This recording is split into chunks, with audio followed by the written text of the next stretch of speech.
सारे जनप्रतिनिधि जैसे जिला परिषद और प्रमुख की अहम बैठक बुलाई।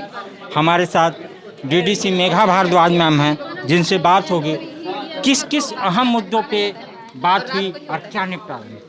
मेनली तो जिला परिषद बोर्ड की बैठक में हमारे जिला परिषद से संबंधित जो हमारी आय बढ़ाने से संबंधित मामला है और 15 वित्त आयोग में जितनी योजनाएं हैं उनको लेना है, उन सब पे डिस्कशन हुआ। और उसके अलावा सभी माननीय सदस्यों के द्वारा विभाग से संबंधित जो भी इश्यूज थे उनको रेज किया गया है और हम लोगों ने उसको नोट किया है। सभी विभागीय पदाधिकारी उपस्थित थे, उनको निर्देश दिया गया है कि जितने भी मेंबर्स हैं उनकी जो भी क्वेरीज हैं और जो भी कंप्लेंट्स हैं उनका निष्पादन करेंगे। कुछ चीज़ों का निपटारा भी हुआ। हमारे अपने जिला परिषद से संबंधित कई पुराने मैटर थे जिनका अनुमोदन लेना था, उस पर अनुमोदन लिया गया। और बाकी सुखाड़ से संबंधित विषय पर विस्तृत चर्चा हुई है और उसमें सभी मेंबर्स जो हैं वो काफ़ी एक्टिवली सपोर्ट कर रहे हैं किसानों के रजिस्ट्रेशन वगैरह में, और इसको लेकर जिला परिषद के सभी मेंबर काफ़ी जागरूक हैं। हमारे साथ जिला परिषद उपाध्यक्ष हैं।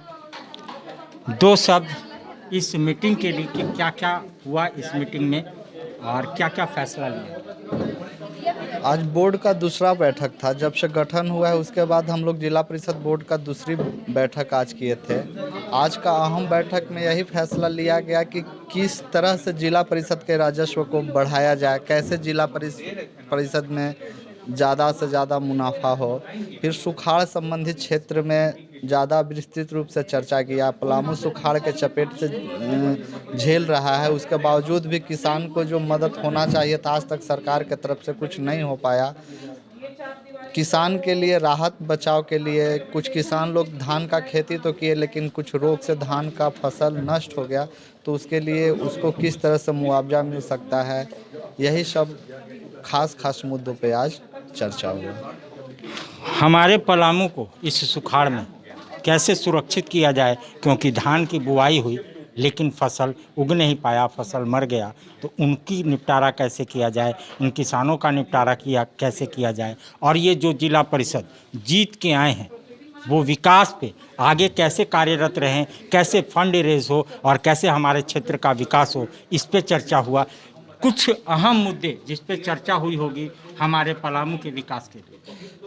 सबसे ज़्यादा शिक्षा, स्वास्थ्य और सुखाड़ संबंधित हम लोग चर्चा किए, क्योंकि बहुत सारे ऐसे किसान लोग थे जो कि पूर्व में धान जमा किए थे, जो सरकार के तरफ से गाइडलाइन खुलता है कि पैक्स में धान बेचना करना है, और उनको आज तक उनका फसल बेचने के बाद उनको आज तक जो पैसा मिलना चाहिए था सो नहीं मिल पाया।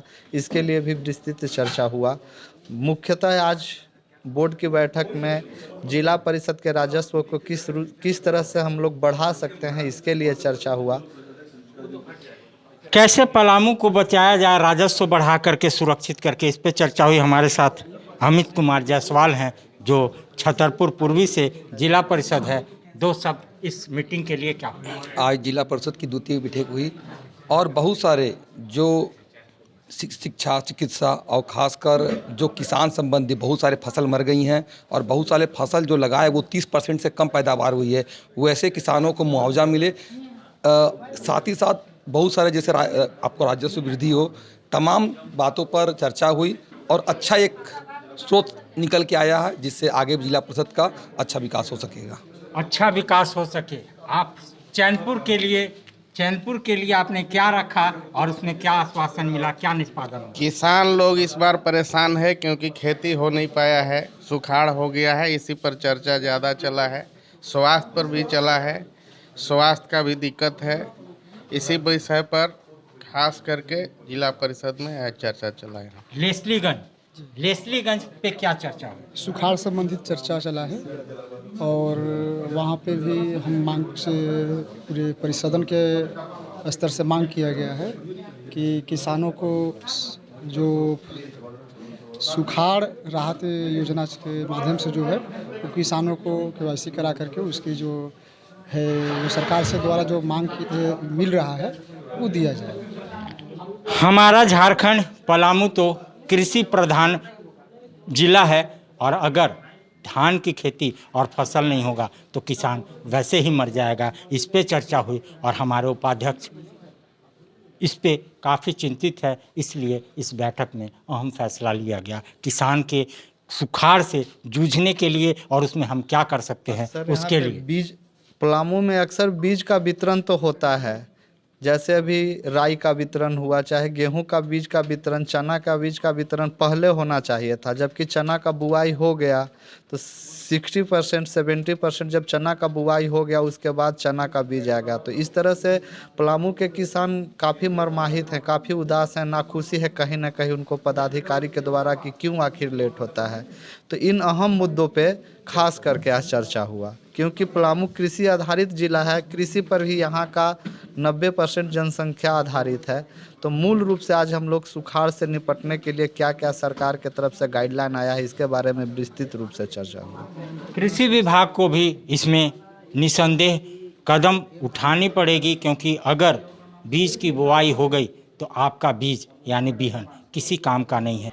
हमारे साथ निधि सिंह हैं, पांकी पश्चिमी के जिला परिषद हैं, उनको एक और कार्यभार मिला है। आइए ये खुशखबरी उन्हीं के मुंह से सुनेंगे। यहाँ पे एक जो मीटिंग हुई इसमें क्या फैसला हुआ इस मीटिंग में जो डीडीसी में? जी, सबसे पहले हम सब किसी को धन्यवाद देते हैं और मुझे एक और बनने का मौका मिला है महिला बाल विकास का अध्यक्ष, उससे मुझे बहुत खुशी मिल रही है और मैं अपना कर्तव्य बहुत ईमानदारी से निभाऊंगी और किसी प्रकार का कोई कमी नहीं आने दूंगी।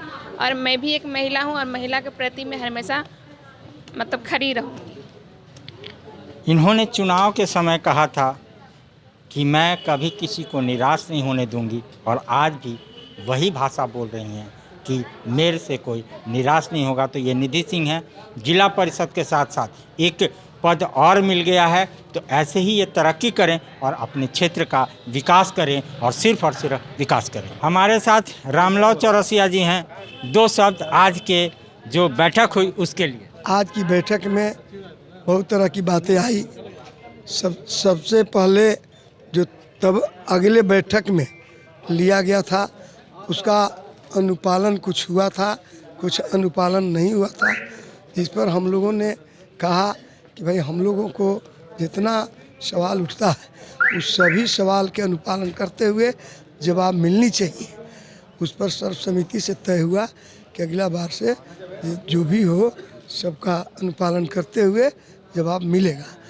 हर विभागीय सवाल भी उठा, अनुपालन के बाद विभागीय सवाल उठा। विभागीय सवाल में हमने स्वास्थ्य और शिक्षा पर उठाया।